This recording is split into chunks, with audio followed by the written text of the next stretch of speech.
இப்போ நடக்கின்ற இந்த ஒரு நிலைமைய பார்க்கும்போது, அடுத்த அரசியல் தலைவர் யாரு? அதாவது அடுத்த 2026 இந்த எலக்ஷன் முடிஞ்சு சிஎம்மா யாரு வருவாங்கன்னு பயங்கரமான கன்ஃப்யூஷன்ல போய்க்கிட்டு இருக்கு.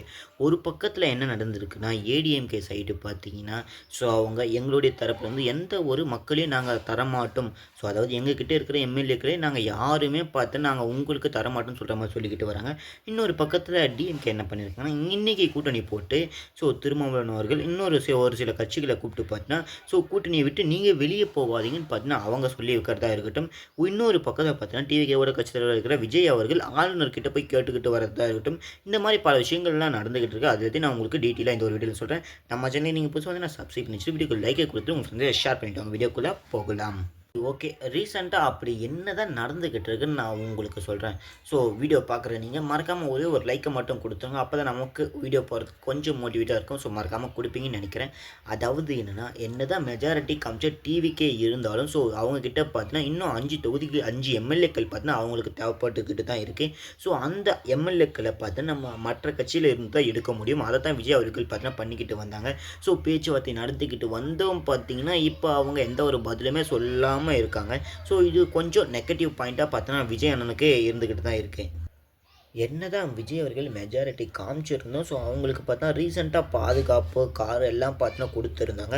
ஸோ அது எல்லாமே பார்த்தீங்கன்னா ரிட்டர்ன் எடுத்துக்கிறாங்கன்னு சொல்றாங்க. அதாவது என்னன்னா, ஸோ அவங்களுக்கு குடுத்த காரை நாங்க பார்த்தீங்கன்னா பதவிலாம் ஏத்து முடிச்ச உடனே அதுக்கப்புறம் நாங்க எல்லாத்தையும் எடுத்துக்கிறோம்னு பார்த்தீங்கன்னா விஜய் அவர்களே சொன்ன மாரி பார்த்தீங்கன்னா சொல்லியிருக்கதாவும் சொல்லியிருக்காங்க. இது இருக்கிறதுக்கு இது இருக்கட்டும் ஒரு பக்கத்தில. இன்னொரு பக்கத்தில என்ன நடக்குதுன்னா, இதுக்கு முன்னாடி எதிர்க்கட்சி தலைவரா இருந்த எடப்பாடி பழனிசாமி அவர்கள் ஏடிஎம்கேவோட பொதுச் செயலாளரா இருந்தாரு.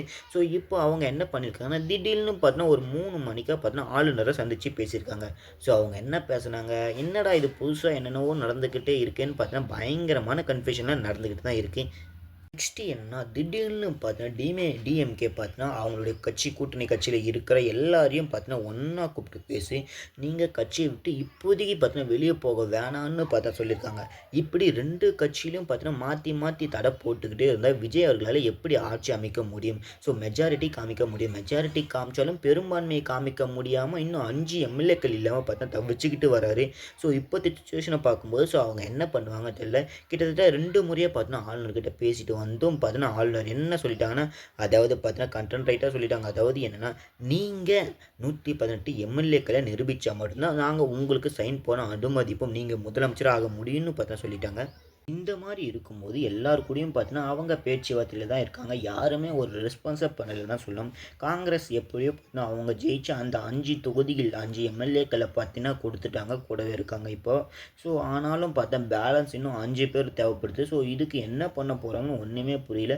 முதல்வர் பதவிய பார்த்தா இன்னைக்கு ஏற்க போறதா சொல்லியிருக்காங்க. நேரு ஸ்டேடியம்ல இன்னைக்கு 11 மணிக்கெல்லாம் முதல்வர் சீட்ல சைன் பண்ணிட்டு உட்காந்துருவேன்னு பார்த்தா சொல்லிக்கிட்டு வந்தாங்க. ஆனா இது எல்லாமே பார்த்தா தலைகீழா மாத்தி மாத்தி நடந்துகிட்டு இருக்கு. இன்னைக்கு புதுசா என்னென்னவோ விஷயங்கள்லாம் பார்த்தீங்கன்னா நடந்துகிட்டு இருக்கு. இதில பிடிச்சது அதாவது இன்னைக்கு பார்த்தீங்கன்னா புதுசா நடந்தது. டிஎம்கே கூட்டணி போட்டாங்க. ஸோ ஏடிஎம்கே பார்த்தீங்கன்னா ஆளுநர சந்திச்சு பேசியிருக்காங்க. டிவிகே பார்த்தீங்கன்னா ஆளுநர போய் பார்த்துக்கிட்டு வந்துகிட்டு இருக்காரு. ஸோ 5 எம்எல்ஏக்கு அவங்க என்ன பண்ண போறாங்க? ஸோ இந்த இந்த விஷயங்கள்ல உங்களுக்கு பிடிச்சது என்னன்னு மறக்காம கமெண்ட்ல சொல்லிட்டு இந்த வீடியோக்கு லைக்கா கொடுத்துட்டு இந்த வீடியோ எப்படி இருந்தது மறக்காம கமெண்ட் சொல்லுங்க. வீடியோல எதனா மிஸ்டேக் இருந்தா மறக்காம அதையும் கமெண்ட்ல சொல்லுங்க. அப்பதான் நம்மள இம்ப்ரூவ் பண்ணிக்க முடியும். ஸோ எந்த இருந்தாலும் மறக்காம கமெண்ட்ல சொல்லுங்க.